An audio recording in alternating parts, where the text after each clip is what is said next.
perfect is boring for women. He's not nice, and you're hot for him because he's not nice. He's not good. You can be good and not nice. You can be bad and not nice. So I think there's Sammy,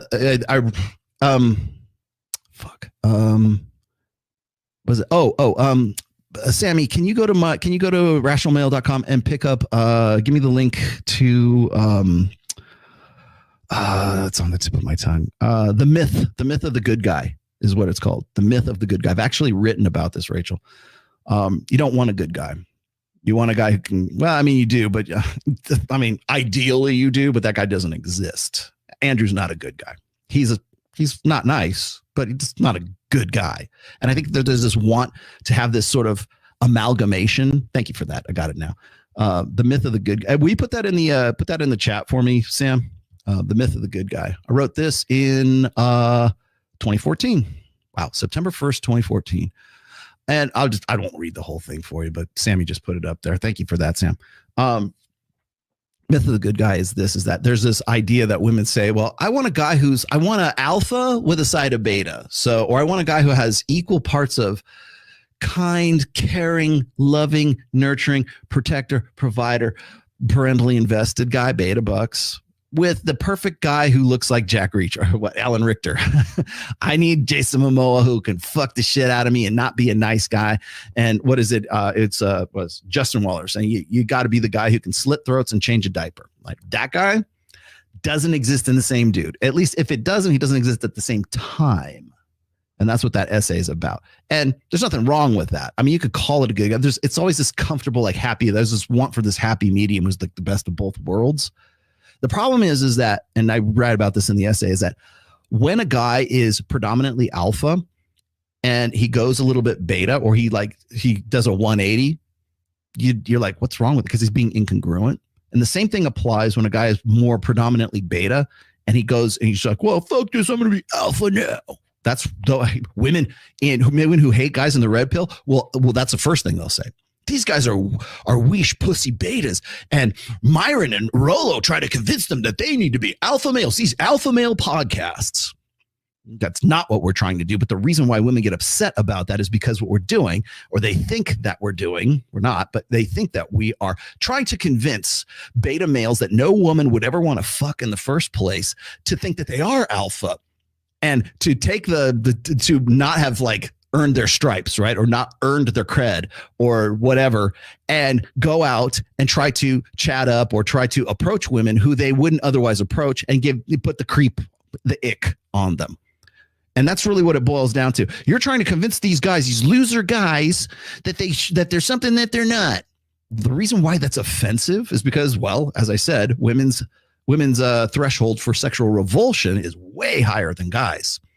So when it's offensive to women that Myron ostensibly would say something like, "Oh, men need to be more alpha." I don't think he's ever said that. And by the way, Myron has never called himself an alpha. In fact, if anything, he's resisted that for a long time.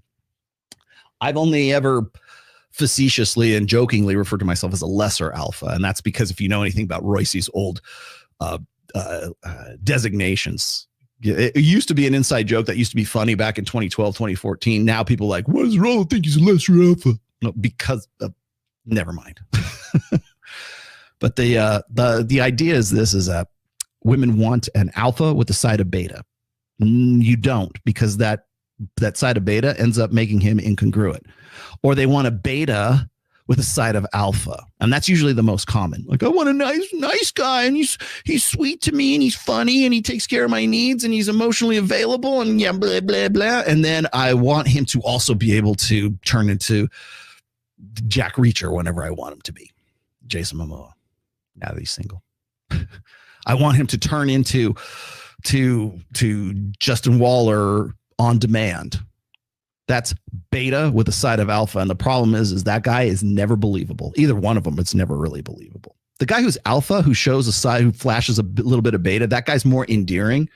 But if he constantly does that, then yeah, it's incongruent. Women want congruency. They want to know, like, I tried to explain this to the ladies on Access Vegas when we're talking about shit tests. And a lot of the women didn't want to believe that there was such a thing as a shit test until like a couple of the girls copped to shit testing guys. And it was John from It's Complicated. He was on the show with us. He was our male guest. He was a really good dude. I would love to go and do some more work with him. He was actually kind of an interesting guy.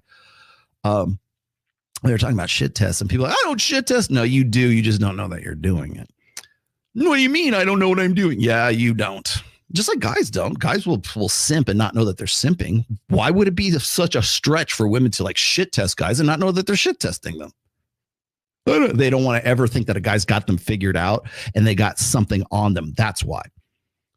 And guys don't like it either, but it is what it is. But guys are more open to having somebody criticize them for simping than women are for criticizing them and giving a shit test, like subconsciously, like without unthinkingly doing it. But that was the whole thing. And I tried to explain it's like there's two different kinds of shit tests, really. There's the passive shit test and then there's the active shit test.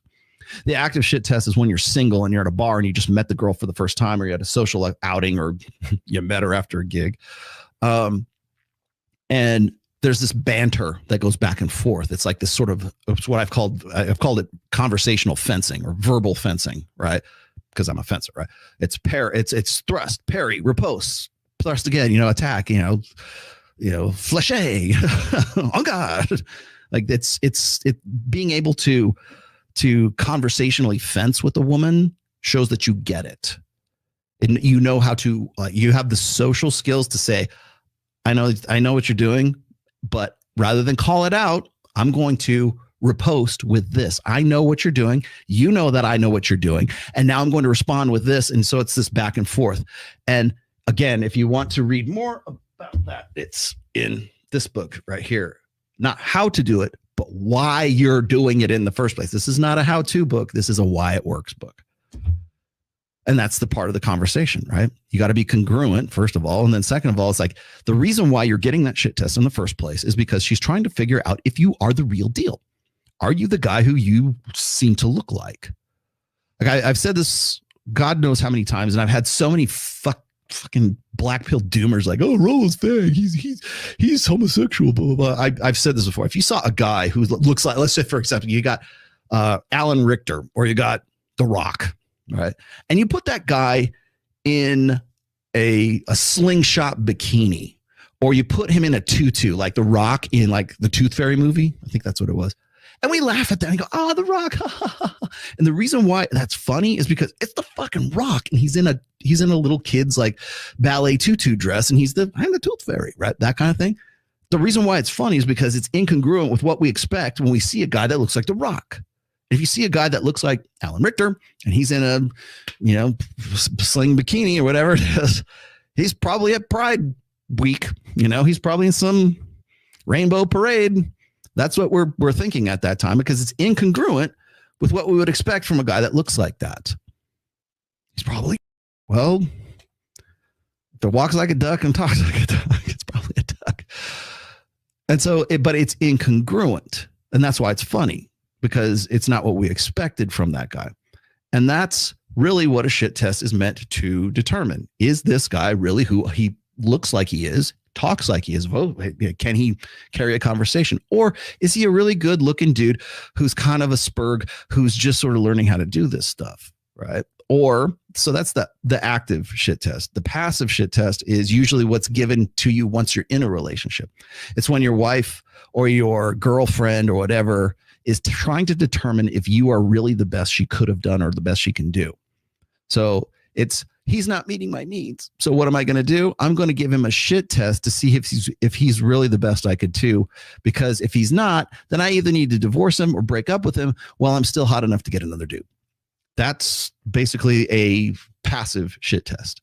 So nagging is really a shit test when you think about it. Oh, you didn't mow the lawn. A real man would have mowed the lawn. My mom was right about you. You're never going to amount to anything like that. That's a shit. Sucks to be you, but that's a shit test, because what it is it's I'm insecure and I don't think you're going to be there for me. And I don't think you could protect me, provide for me, or be parentally invested. God forbid, you can't do it for me. You can't do it with our kids. Right. It's this insecurity about long-term security. And rather than having the conversation, which will never take place anyways, but rather than have the conversation about it, it is brought up in a shit test. In fact, it's almost easier for me to like tell guys how to counter a active shit test than it is to have an inactive or like a passive shit test. Passive shit test is almost always delivered by your wife or your girlfriend. And it's meant to determine if you're the best she can do. Active shit test, is he really who he says he is? Is he really a lawyer? Is he really a surgeon? Is he really a business owner? Or is he just trying to bullshit me and this is a rented Lamborghini and he's really a sandwich artist at Subway? He's a barista. Because it's easy to fake like cues of high status these days, especially with Instagram, right? Especially with digital photography. Face app, very easy. Very easy. Ladies, you know what the fuck I'm talking about. Very easy to fake that shit because perception is everything. It's just fucking pixels on a screen. So there has to be something that's a filter. And that's really, you want to know, like when women say, oh, I have feminine intuition. Feminine intuition, shit testing ability. That's what I call the hypergamous filter. Is he really the best you can do? Is he really who he says he is? The reason why The Bachelor is, well, Bachelorette is a bachelor or bachelorette. The reason why The Bachelorette, no, Bachelor. The reason why The Bachelor is as popular as it is because it plays on that feminine intuition. Is he really who he says he is? I don't know if that guy's for real. Cheaters, right? Oh, is he cheating on me or is he not? Like that indignation, that thrill, that fucking adrenaline rush, that endorphin kick